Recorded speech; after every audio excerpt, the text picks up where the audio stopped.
வணக்கம். இன்றைய முக்கிய நிகழ்வுகள். சிறைபிடிக்கப்பட்ட மீனவர்களை விடுவிக்க துணைநிலை ஆளுநர் எடுத்த நடவடிக்கை. காரைக்கால் பகுதியைச் சேர்ந்த மீனவர்கள் அனைத்து மீனவ பஞ்சாயத்து குழுவினர் துணைநிலை ஆளுநருக்கு நன்றி. புதுச்சேரி காவல்துறையில் முதல் வருடாந்திர காவல் மாநாடு 2025. புதுச்சேரி மற்றும் காரைக்காலில் 10ஆம் வகுப்பு பொதுத் தேர்வு இன்று தொடங்கியது.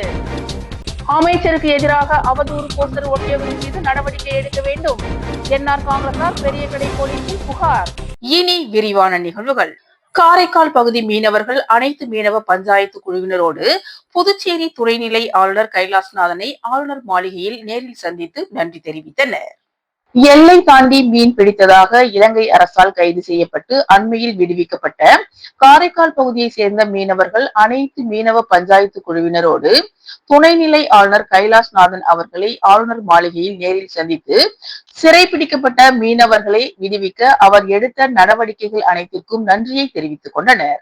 முன்னதாக காரைக்கால் மீனவர்கள் உட்பட 13 மீனவர்களை இலங்கை கடற்படை கைது செய்து சிறையில் அடைத்தது. அதில் ஒரு மீனவருக்கு காலில் துப்பாக்கி கொண்டு பாய்ந்து காயமடைந்திருந்தார்.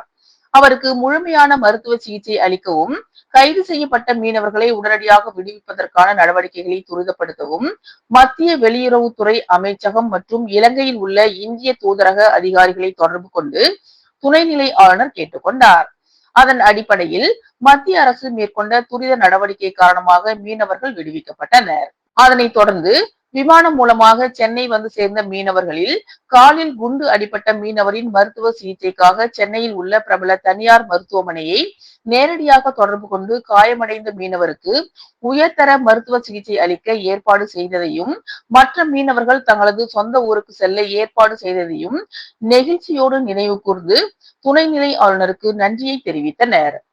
மேலும் துணைநிலை ஆளுநர் தனது சட்டமன்ற தொடக்க உரையில் மீனவர்களுக்கான மேம்பாட்டு திட்டங்கள் குறித்து பேசியதையும் பெருமையோடு குறிப்பிட்டனர். மீனவர்கள் மீது அவர் கொண்ட அளவிலா அன்பிற்காக துணைநிலை ஆளுநரை தங்கள் குடும்பத்தில் ஒருவராக மீனவர்கள் கருதுவதாகவும் தெரிவித்தனர். உரையாடலின் போது குண்டடிப்பட்ட மீனவரின் நலத்தை விசாரித்த துணைநிலை ஆளுநர் எல்லை தாண்டி மீன் பிடிப்பதாக எழும் சிக்கலுக்கு நிரந்தர தீர்வு காண நடவடிக்கை எடுக்க வேண்டும் என மத்திய அரசை வலியுறுத்தி உள்ளதையும் அதன் அடிப்படையில் காரைக்கால் மீனவர்கள் அந்தமான் மற்றும் லட்சத்தீவு பகுதிகளில் ஆழ்கடல் மீன் பிடிக்க ஊக்குவிக்கும் ஒரு தொலைநோக்கு செயல் திட்டம் உருவாக்கப்பட்டு வருவதையும் துணைநிலை ஆளுநர் தெரிவித்தார். கடந்த வாரம் டெல்லி சென்றிருந்த போது மத்திய மீன்வளத்துறை அமைச்சரை சந்தித்து இது குறித்து பேசியிருப்பதையும் அதற்காக செயல் திட்டம் மத்திய மாநில அரசால் உருவாக்கப்பட்டு வருவதையும் குறிப்பிட்டார்.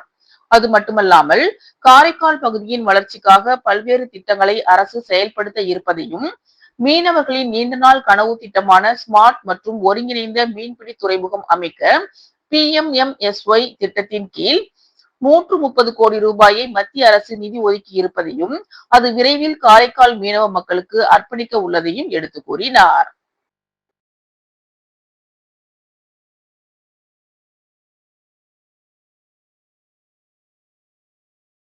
புதுச்சேரி காவல்துறையில் முதல் வருடாந்திர காவலர் மாநாடு 2025 நடைபெற்றது. புதுச்சேரி காவல்துறையில் முதல் வருடாந்திர காவல் மாநாடு 2025 நடைபெற்றது. இந்த 2 நாள் மாநாட்டில் 21 பாடங்களை உள்ளடக்கிய 4 அமர்வுகள் இருந்தன. பல்வேறு காவல்துறை சவால்கள் குறித்த விளக்கங்களை மூத்த காவல்துறை அதிகாரிகள் மற்றும் சட்டத்துறை, தடயவியல், NIC மற்றும் ஜிப்மர் ஆகியவற்றின் வல்லுநர்கள் விரிவுரை வழங்குவார்கள். கோரிமேட்டில் உள்ள காவலர் பயிற்சி பள்ளியில் நடைபெறும் இந்த மாநாட்டில் அனைத்து நிலைகளிலும் உள்ள காவல்துறை அதிகாரிகள் கலந்து கொண்டனர். சமகால சட்ட அமலாக்கு பிரச்சனைகள் மற்றும் எதிர்கால வழிமுறைகள் குறித்த செயல் திட்டங்களை இந்த மாநாடு நோக்கமாக கொண்டுள்ளது. நகர்ப்புற காவல், சைபர் மோசடிகள், போதைப் பொருள் கடத்தல், கடலோர பாதுகாப்பு, VIP பாதுகாப்பு, சாலை போக்குவரத்து, மேலாண்மை மற்றும் காவல் பணியில் AI-யின் பயன்பாடுகள் மற்றும் புதிய குற்றவியல் சட்டங்களை செயல்படுத்துதல் போன்ற சவால்கள் இந்த மாநாட்டின் தலைப்புகளில் அடங்கும். இந்த மாநாடு மார்ச் மாதம் 26ஆம் தேதி காலை 10:30 மணிக்கு புதுச்சேரி DGP அவர்கள் தொடங்கி வைத்தார். இந்த மாநாட்டு நிறைவு விழாவில் புதுச்சேரி உள்துறை அமைச்சர் தலைமை விருந்தினராக கலந்து கொண்டார். புதுச்சேரி மற்றும் காரைக்காலில் இன்று 10ஆம் வகுப்பு பொதுத் தேர்வுகள் தொடங்கின. இது குறித்து பள்ளி கல்வி இணை இயக்குனர் சிவகாமி விடுத்துள்ள செய்திக்குறிப்பில் 10ஆம் வகுப்பு பொதுத் தேர்வு சென்னை தேர்வுத்துறையால் அறிவிக்கப்பட்ட அட்டவணைப்படி தேர்வுகள் இன்று தொடங்கி வரும் 15ஆம் தேதி வரை புதுச்சேரி மற்றும் காரைக்கால் பகுதிகளில் புதுச்சேரி பள்ளி கல்வித்துறையால் நடத்தப்படுகிறது என்றும் இதற்காக புதுச்சேரி பகுதியில் 20 இடைநிலை தேர்வு மையங்களும் காரைக்கால் பகுதியில் 6 இடைநிலை தேர்வு மையங்களும் தேர்வு செய்யப்பட்டு அதற்கான மைய முதன்மை கண்காணிப்பாளர்கள் துறை அலுவலர்கள் பறக்கும் படை அலுவலர்கள் நிலையான படை அலுவலர்கள் வழித்தட அலுவலர்கள் மற்றும் அறை கண்காணிப்பாளர்கள் ஆகியோர் தேர்வு செய்யப்பட்டு இந்த துறை மூலம் ஆணை பிறப்பிக்கப்பட்டுள்ளதாகவும் இந்த ஆண்டு புதுச்சேரி பகுதியில் 10ஆம் வகுப்பு பொதுத் தேர்வினை 146 தனியார் பள்ளிகளை சேர்ந்த 7278 பள்ளி மாணவர்களும் 573 தனித் தேர்வர்களும் தேர்வு எழுதுகின்றனர் எனவும் காரைக்கால் பகுதியில் 10ஆம் வகுப்பு பொதுத் தேர்வினை 28 தனியார் பள்ளிகளை சேர்ந்த 497 பள்ளி மாணவர்களும் 284 தனித் தேர்வர்களும் தேர்வு எழுதுகின்றனர் என்றும் தேர்வு நடைபெறும் நாட்களில் வினாத்தாள் கட்டுகளை தேர்வு மையங்களுக்கு கொண்டு செல்வதற்கு புதுச்சேரி பகுதியில் 6 வழித்தடங்களும் காரைக்கால் பகுதியில் 2 வழித்தடங்களும் ஏற்பாடு செய்யப்பட்டுள்ளதாகவும் ஒவ்வொரு வழித்தடங்களுக்கும் 2 வழித்தட அலுவலர்களும் ஒரு ஆயுதம் ஏந்திய காவலரும் நியமிக்கப்பட்டுள்ளதாகவும் மேலும் தேர்வின் போது தடையின்றி மின்சார சேவை ஏற்பாடு செய்யப்பட்டுள்ளது என்றும் தேர்வு நடைபெறும் நாட்களில் தேர்வெழுத வருகை தரும் தேர்வர்கள் எவரும் அலைபேசி மற்றும் எந்த ஒரு தகவல் தொடர்பு சாதனங்களையும் எடுத்து வர தடை செய்யப்பட்டுள்ளதாகவும் எனவே பொது தேர்வு எழுதும் பள்ளி தேர்வர்கள் மற்றும் தனித் தேர்வர்கள் எவரும் தேர்வு மையத்திற்கு அலைபேசி மற்றும் எந்த ஒரு தகவல் தொடர்பு சாதனங்களையும் எடுத்து வருதல் கூடாது என்றும் அதனை மீறி அலைபேசி அல்லது ஏதேனும் பிற தொலைத்தொடர்பு சாதனங்களை எடுத்து வந்து தேர்வு மைய முதன்மை கண்காணிப்பாளரையோ அல்லது தேர்வறை கண்காணிப்பாளரையோ பாதுகாப்பாக பராமரித்து திருப்பி அளிக்குமாறு கோருதல் கூடாது என்றும் பாதுகாப்பாக தேர்வு கூட அனுமதி சீட்டு இல்லாத மாணவர்கள் எந்த காரணத்தை முன்னிட்டும் தேர்வு எழுத அனுமதிக்கப்பட மாட்டார்கள் என்றும் தனி தேர்வர்கள் தங்களுக்கு அளிக்கப்பட்ட ஒப்புகை சீட்டு எண் மற்றும் பிறந்த தேதியை வைத்து தனியார் கணினி மையம் மூலம் தேர்வு கூட அனுமதி சீட்டுகளை பதிவிறக்கம் செய்து கொள்ளலாம் எனவும் தேர்வு அறையில் மற்றும் தேர்வு மையத்தில் ஒழுங்கீன செயலில் ஈடுபடும் தேர்வர்கள் கண்டறியப்பட்டால் அவர்கள் புரியும் குற்றத்திற்கு ஏற்ப தண்டனைகள் அளிக்கப்படும் என்றும் எனவே தேர்வர்கள் ஒழுங்கீன செயல்களில் ஈடுபடாமல் இருத்தல் வேண்டும் என்றும் அந்த செய்தி குறிப்பில் குறிப்பிடப்பட்டிருந்தது.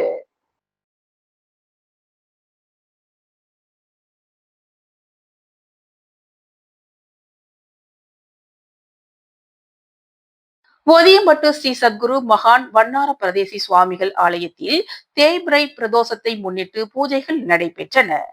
புதுச்சேரி மாநிலம் வில்லியனூரை அடுத்த ஒதியம்பட்டு கிராமத்தில் எழுந்தருளியுள்ள ஸ்ரீ சத்குரு மகான் வண்ணார பரதேசி சுவாமிகள் சித்தர் ஆலயத்தில் தேய்பிறை பிரதோஷத்தை முன்னிட்டு மகானுக்கு சிறப்பு அபிஷேகங்கள் மற்றும் சிறப்பு அலங்காரத்தில் தீபாராதனைகள் நடைபெற்றது.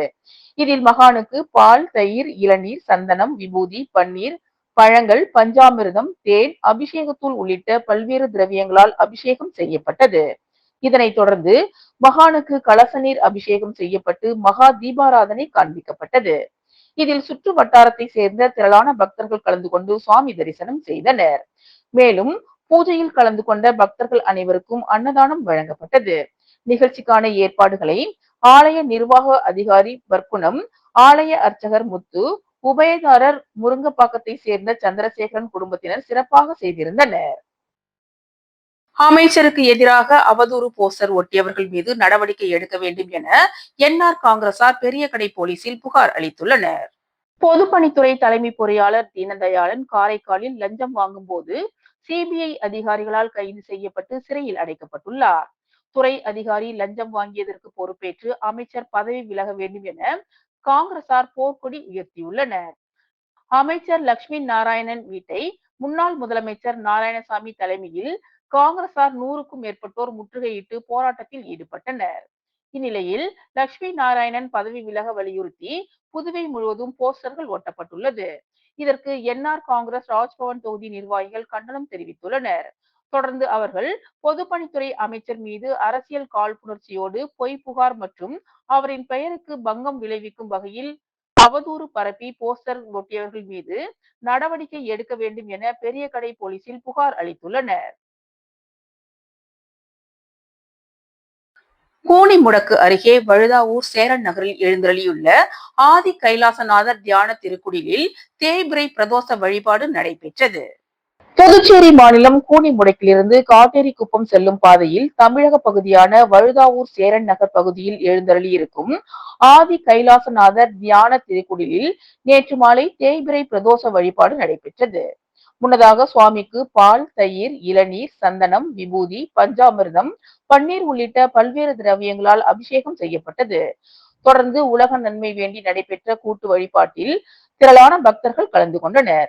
இதனைத் தொடர்ந்து சுவாமிக்கு பூஜைகள் செய்யப்பட்டு மகா தீபாராதனை காண்பிக்கப்பட்டது. இதனைத் தொடர்ந்து சிவலிங்கத்திற்கு எதிரில் நந்திக்கு பதிலாக அமைந்துள்ள பீடத்தில் பக்தர்கள் அமர்ந்து தியானம் மேற்கொண்டு இறை அருளை பெற்றனர். தொடர்ந்து விழாவில் கலந்து கொண்ட பொதுமக்கள் அனைவருக்கும் அன்னதானம் வழங்கப்பட்டது. நிகழ்ச்சிக்கான ஏற்பாட்டினை ஆதி கைலாயநாதர் தியான திரிகுடலின் நிர்வாக குழுவினர் சிறப்பான முறையில் செய்திருந்தனர். பிரதோஷ வழிபாட்டில் பக்தர்கள் திரளானோர் கலந்து கொண்டு சுவாமி தரிசனம் செய்தனர்.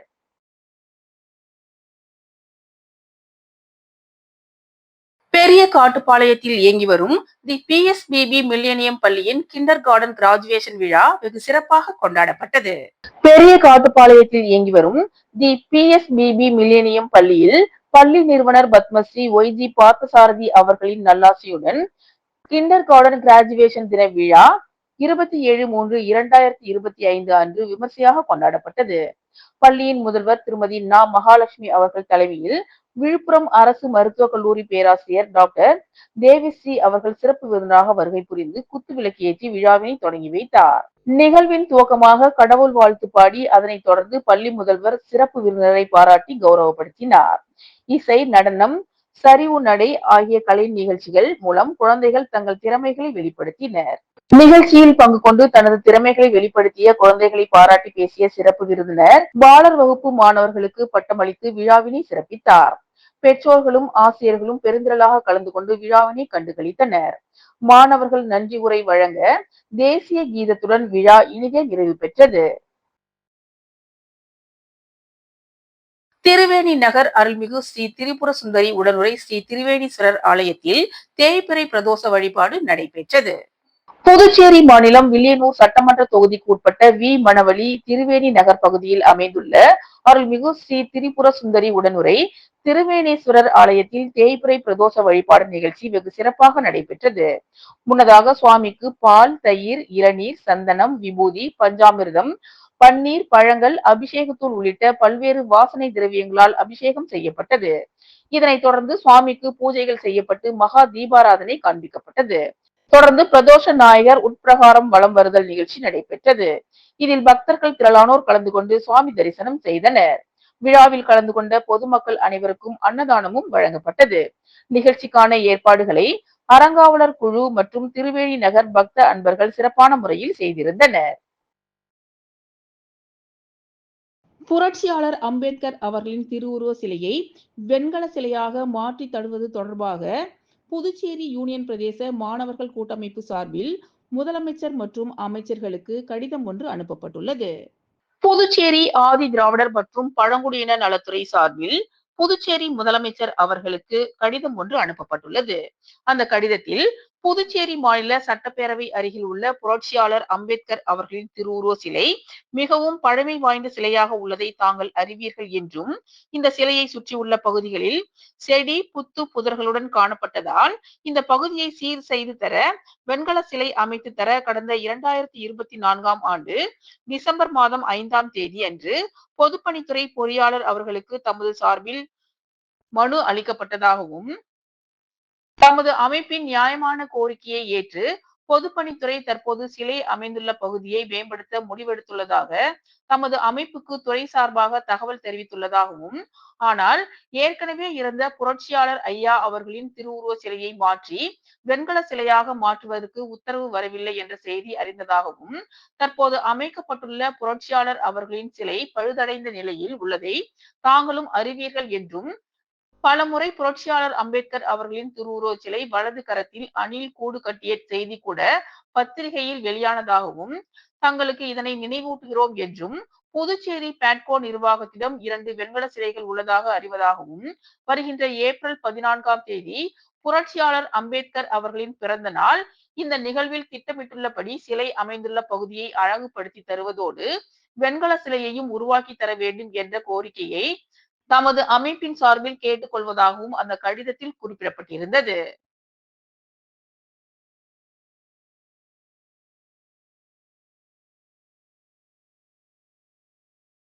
புதுச்சேரிக்கு மாநில அந்தஸ்து வழங்க கோரி டெல்லி சென்று போராட்டம் நடத்த சமூக ஜனநாயக அமைப்புகள் முடிவு செய்துள்ளன.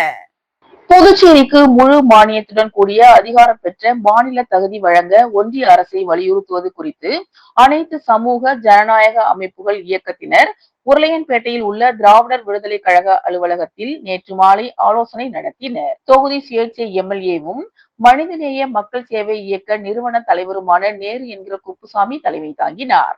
மக்கள் உரிமை கூட்டமைப்பு செயலாளர் சுகுமாரன், திமுக தலைவர் லோகு ஐயப்பன், தமிழர் களம் அழகர், மாணவர்கள் கூட்டமைப்பு நிறுவனர் சுவாமிநாதன், தமிழக வாழ்வுரிமை கட்சி ஸ்ரீதர், புரட்சியாளர் அம்பேத்கர் தொண்டர்படை பாவாடை ராயன், மக்கள் மன்றம் நாராயணசாமி மற்றும் பலர் கலந்து கொண்டனர்.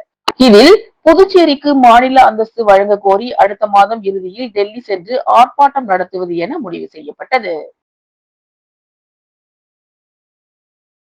புதுச்சேரி கதிர்காமம் சட்டமன்ற உறுப்பினரின் பிறந்தநாளையொட்டி ஆதரவற்ற குழந்தைகளுக்கு உணவு வழங்கப்பட்டது.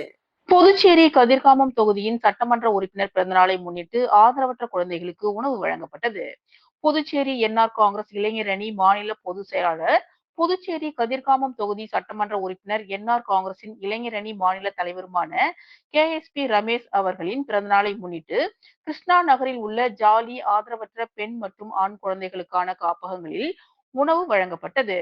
புதுச்சேரி மாநில என்ஆர் காங்கிரஸ் இளைஞர் அணி மாநில பொதுச் செயலாளர் வழக்கறிஞர் வீரப்பன் உணவு வழங்கினார். இதில் என்ஆர் காங்கிரஸ் பிரமுகர்கள் மற்றும் இளைஞர்கள், காங்கிரஸ் உறுப்பினர்கள் திரளாக கலந்து கொண்டனர். மேலும் சட்டமன்ற உறுப்பினர் KSP ரமேஷின் பிறந்த நாளை வெகு விமர்சையாக கொண்டாடிய என்ஆர் காங்கிரஸ் இளைஞர் அணி மாநில பொதுச் செயலாளரும் வழக்கறிஞருமான வீரப்பன், துணை சபாநாயகர் ராஜவேல் மற்றும் கட்சி நிர்வாகிகள் இந்நிகழ்ச்சியில் கலந்து கொண்டனர். இத்துடன் இன்றைய நிகழ்வுகள் நிறைவடைந்தன. வணக்கம்.